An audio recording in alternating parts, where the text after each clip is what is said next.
Hello everybody, I'm Johnny McCobb, the creep of the class, and I'm here for the official relaunch of the HorrorNews.net YouTube channel, Horror News Net TV, working title.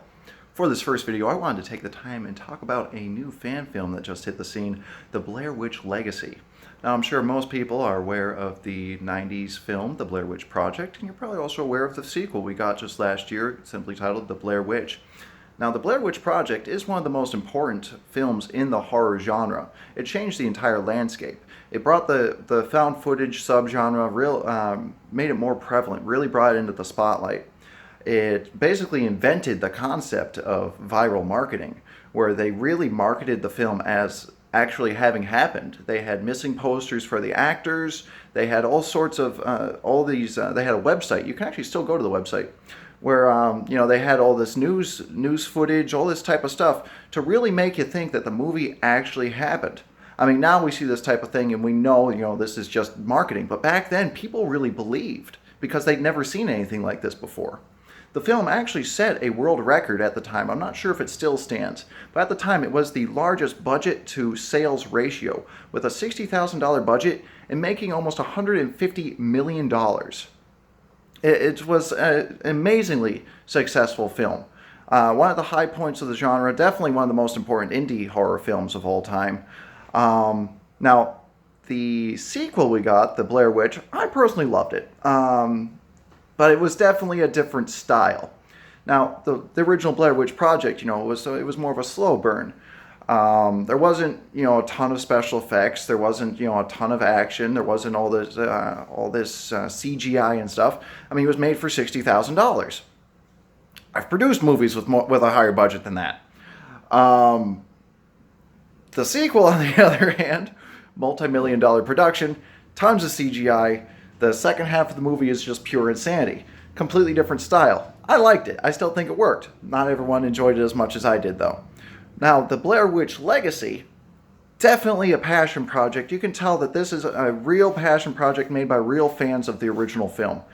Definitely a very similar feel to it. It's definitely a slow burn. I really enjoyed it. It clocks in at about 100 minutes, so an hour and 40 minutes. So it's actually got a pretty good bit of length to it there.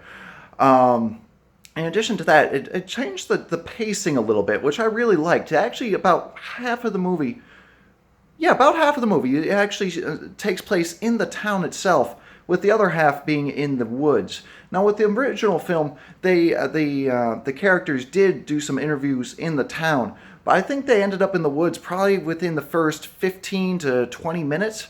Somewhere in there, I'd have to go back and check, but it was pretty quick. This one, they're in the town for a good 50 minutes.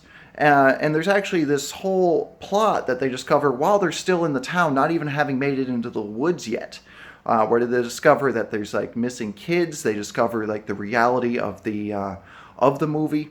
See, they went out there. The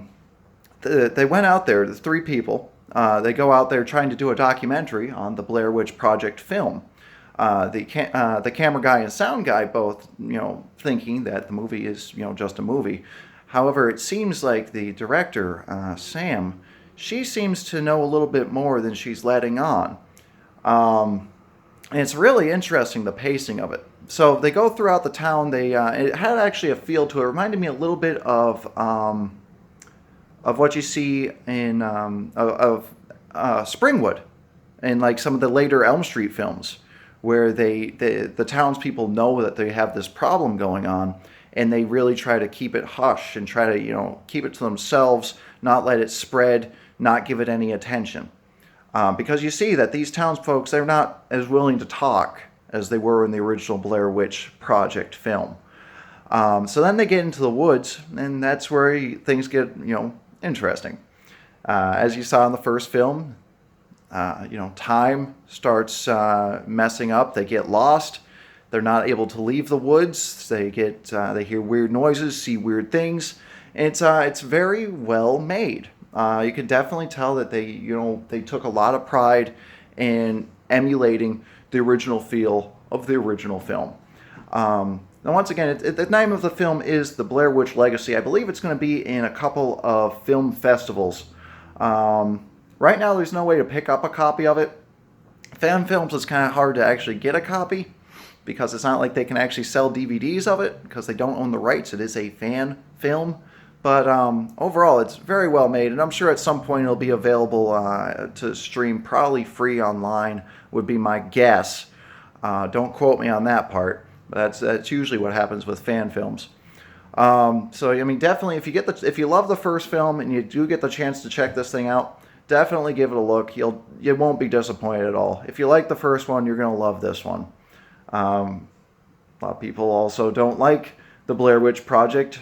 If you didn't like the first one, you probably won't like this one. But I mean, I myself, as a lover of the franchise, as a lover of found footage, a lover of independent film, this is definitely a great movie. I think I would give it probably I'd give it at least 4.5 out of 5 stars. Definitely one to take a look at if you're a fan of the whole Blair Witch mythos. Till next time, folks, I'm Johnny Macabre, the creep of the class, and I'm here at HorrorNewsNet.tv. I'll see you next time.